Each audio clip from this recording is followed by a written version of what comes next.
नमस्कार, आप देख रहे हैं विंध्या टाइम्स। मैं हूं आपके साथ प्रियेश पांडे। मऊगंज जिले के नवोड़िया ग्राम पंचायत में इस समय में मौजूद हूं। हमारे पीछे दर्जनों की संख्या में ही आप भीड़ देख पा रहे होंगे और ये ग्राम पंचायत में फैली अव्यवस्था और भ्रष्टाचार, पानी, बिजली, सड़क जैसे महत्वपूर्ण मुद्दे को लेकर बैठे हुए हैं। इसी आंदोलन में आज हमारे साथ जो एक शख्स मौजूद हैं, वो राष्ट्र निर्माता कहें, राष्ट्र के भविष्य कहें या शिक्षक कहते हैं कि वह दीपक है जो खुद जलकर दूसरों को प्रकाशवान करता है। ऐसे व्यक्ति हमारे साथ मौजूद हैं। और मऊगंज जिले में आपने सुना रहा होगा कि भ्रष्टाचार के खिलाफ बोलना अपराध है, और वही अपराध इन शिक्षक महोदय ने शायद किया होगा जो इनके ऊपर निलंबन जैसी कार्रवाई हुई। हमारे साथ मौजूद हैं, हम उनसे बात करेंगे, जानेंगे कि इस पूरे मुद्दे पर आप कहां शिक्षक हैं और ये पूरी कार्रवाई कैसे हुई आपके ऊपर। मेरा नाम रंजन सिंह पटेल है। मैं वर्तमान में पिलरिया स्कूल में माध्यमिक शिक्षक के पद पर मैं चयनित हुआ 2021 में।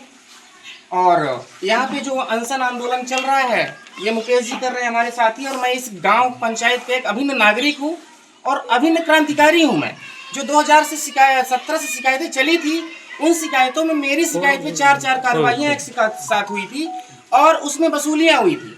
फिर भी हम लोग निरंतर शासन प्रशासन को शांतिपूर्ण धरना, शांतिपूर्ण तरीके से, प्रेम से, भाईचारा से सबसे हम समझाते रहे, ये नहीं समझे। और आज इस मुकाम पर हमें मुकेश जी को पहुंचना पड़ा कि मुकेश जी ने इस अनशन को शुरू करा, सारे ग्रामीण जन साथ में हुए। शासन प्रशासन की ये मानना है कि शासन प्रशासन की इन्होंने जिम्मेदारियां नहीं ली, मतलब इन्होंने आवेदन कलेक्टर को दिया, पुलिस प्रशासन को नहीं दिया। तो हम जानना चाहते कि ग्राम स्वराज क्या है।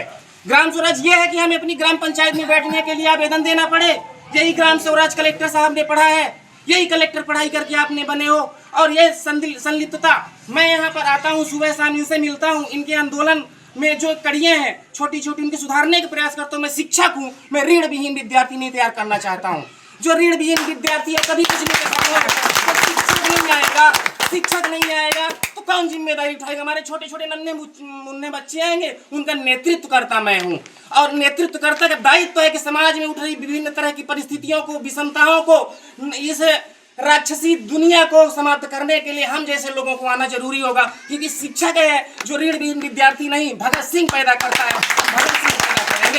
इसी क्रांति से मैं लड़ रहा हूँ। मैं 10 साल से लड़ रहा हूँ। मेरा काम आकर कलेक्टर साहब को मैंने चुनौती दिया हूँ क्या कि मेरी स्कूल को देखो, आपकी जितनी योजनाएं, एक पेड़ बगिया माँ के नाम जो है ना, एक पेड़ माँ के नाम जो योजना है ना, उसके लिए कम से कम मैंने 7000 पेड़ों को बचाया है। आपकी सारी योजनाएं फेल हो रही हैं और आपने मेरे ऊपर कार्रवाई करवाया है, संलिप्तता करवा के कार्रवाई कराया। मैं पीछे हटने वाला नहीं हूँ। जिस क्रांति से मैं निकला हूँ ना, आपको मैं आपकी कील बन के निकलूंगा, देखते रहिएगा।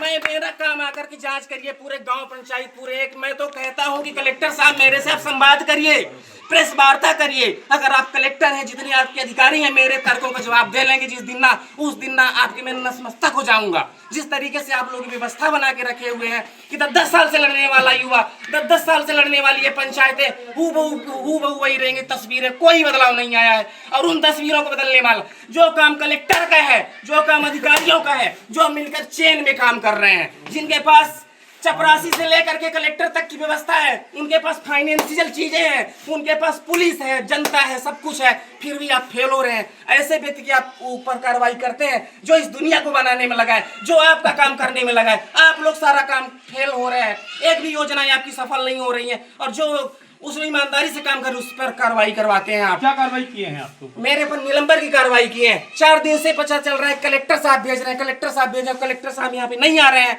और मेरे नाम पे यहाँ पे जो विद्यालय में प्रधानाध्यापिका है, जिनके पहले से ही बहुत कारनामे हैं, पहले से ये विद्यालय आपको सामने दिख रहा है। मेरा विद्यालय आप देख लीजिए, मऊगंज जिले में मैं चैलेंज करता हूँ, मेरे विद्यालय पर कोई विद्यालय नहीं है।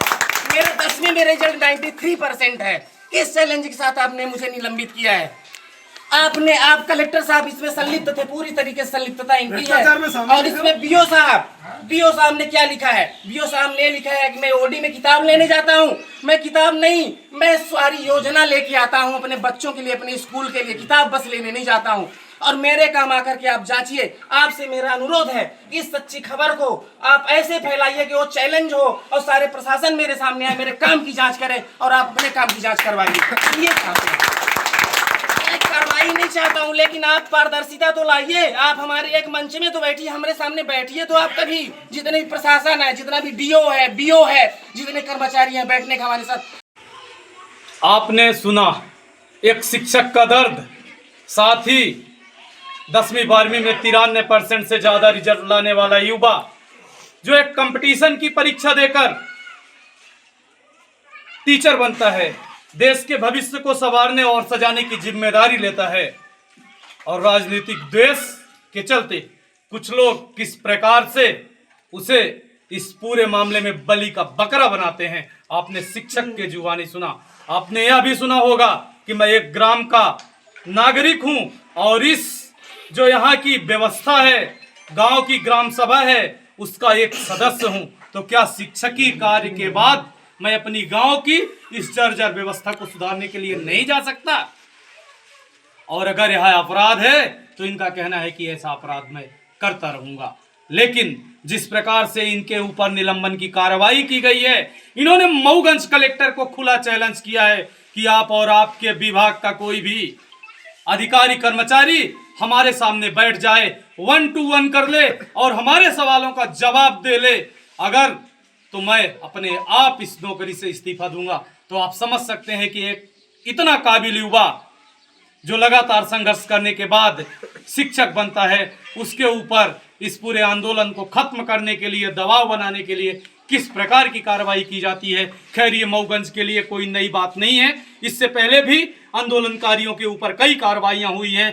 पूर्व शिक्षक मुंदिका त्रिपाठी को कई बार जेल भेजा गया, कुंज बिहारी तिवारी के ऊपर कई मुकदमे दर्ज किए गए, लेकिन लगातार जेन जी का यह कारवा बढ़ता ही जा रहा है। अब देखना यह होगा कि पूरे मामले पर जिला प्रशासन और तमाम वो जिम्मेदार आगे क्या करते हैं, सत्य का साथ देते हैं, अव्यवस्था को सुधारते हैं, या फिर इसी प्रकार प्रदर्शनकारियों पर कार्रवाई करके अनशन को समाप्त करते हैं। जब तक आप देखते रहिए विंध्या टाइम्स। बहुत बहुत धन्यवाद।